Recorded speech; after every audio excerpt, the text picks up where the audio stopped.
இன்று நாம் நம் சோதனைகளை மட்டும்தான் எதிரிகளுடன் பகிர்ந்து கொள்கிறோம். ஆனால் ஒருவர்தான் படைத்த சாதனையை கூட எதிரியுடன் பகிர்ந்து கொண்டார் என்றால் நம்ப முடிகிறதா? ஒரு சரித்திர நாயகனின் சுவாரஸ்யமான நிமிடங்களை பார்ப்போம் வாருங்கள்.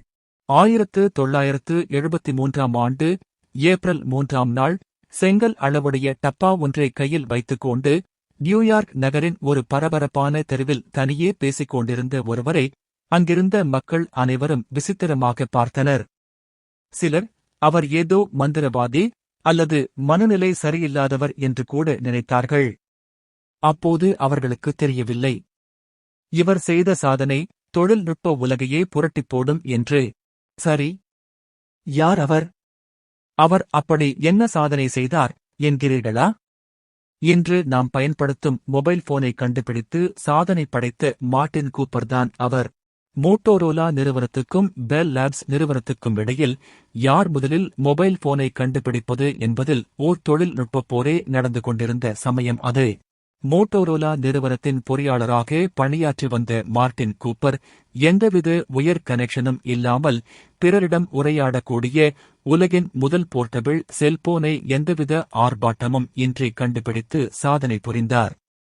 இதில் சுவாரஸ்யமான செய்தி என்னவென்றால், அன்று நியூயார்க் நகரின் தெருவில் நின்று மார்ட்டின் கூப்பர் கையில் வைத்திருந்த செங்கல் போன்ற டப்பாதான் அந்த உலகின் முதல் ஒயர்லெஸ் போர்ட்டபிள் செல்போன்.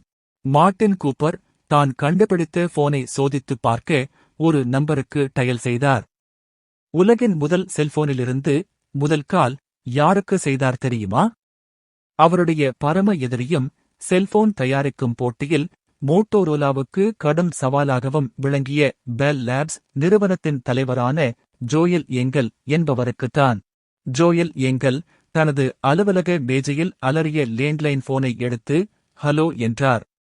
மறுமுனையில், ஹாய் ஜோயல், நான் மார்ட்டின் பேசுகிறேன். நான் உன்னிடம் ஒரு உண்மையான, கையில் எடுத்துச் செல்லக்கூடிய செல்லுலார் போனில் இருந்து பேசுகிறேன் என்று எந்தவித பரபரப்பும் இன்றி தான் படைத்த சாதனையை தன் பரம எதிரியிடமே பகிர்ந்தார் மார்ட்டின் கூப்பர். இதைக் கேட்டதும் ஜோயல் எங்களுக்கு என்ன பதில் சொல்வதென்றே தெரியவில்லை. ஒரு நிமிடம் அதிர்ச்சியில் உறைந்து போனார் ஜோயல்.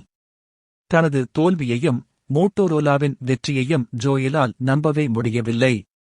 நான் பேசுவது உனக்கு தெளிவாக கேட்கிறதா ஜோயல் என்று சிரித்துக்கொண்டே கேட்டுவிட்டு பொட்டில் அறைந்தாற்போல போனை வைத்தார் கூப்பர். செல்போனை பேசிக்கொண்டு தெருவில் நடந்து செல்வது என்பது இன்று சாதாரண விஷயமாக இருக்கலாம். ஆனால் 50 ஆண்டுகளுக்கு முன்பு ஒரு மனிதன் எந்தவொரு உயரின் தொடர்பும் இல்லாமல் இன்னொருவரிடம் பேசிய அதிசயத்தை பார்த்து நியூயார்க் மக்கள் மிரண்டே போனார்கள். வேடிக்கையான உண்மை என்னவென்றால், உலகின் முதல் செல்போனான மோட்டோரோலா டைனாட் ஏசி 8000X பார்ப்பதற்கு ஒரு செங்கல் போலத்தான் இருந்தது. அதன் எடை கிட்டத்தட்ட 1.1 கிலோகிராம். அந்த போனை முழுமையாக சார்ஜ் செய்ய 10 மணி நேரம் ஆகும். ஆனாலும் வெறும் 20 முதல் 30 நிமிடங்கள் மட்டுமே அதில் பேச முடியும். அதன் பிறகு பேட்டரி தீர்ந்துவிடும். அந்த போனின் விலை அப்போதே கிட்டத்தட்ட $3,995. இன்றைய மதிப்பில் கணக்கிட்டால் அது பல லட்ச ரூபாய்க்குச் சமம். மார்ட்டின் கூப்பர் தொழில்நுட்ப உலகில் ஒரு பெரும் புரட்சியான ஒயர்லெஸ் செல்போனை கண்டுபிடித்து சாதனை படைத்ததை விட அந்த செல்போனிலிருந்து தன் பரம எதிரிக்கு முதல் அழைப்பை விடுத்து ஆச்சரியம் அளித்ததுதான் அனைத்தையும் விட சுவாரஸ்யமான சம்பவம். இதுபோன்ற அரிய தகவல்களை தெரிந்து கொள்ள இந்த சேனலை சப்ஸ்கிரைப் செய்து பிறருக்கும் ஷேர் செய்யுங்கள். இந்த வீடியோ பிடித்திருந்தால் லைக் செய்து உங்கள் கருத்துக்களை கமெண்ட் செய்யுங்கள். நன்றி.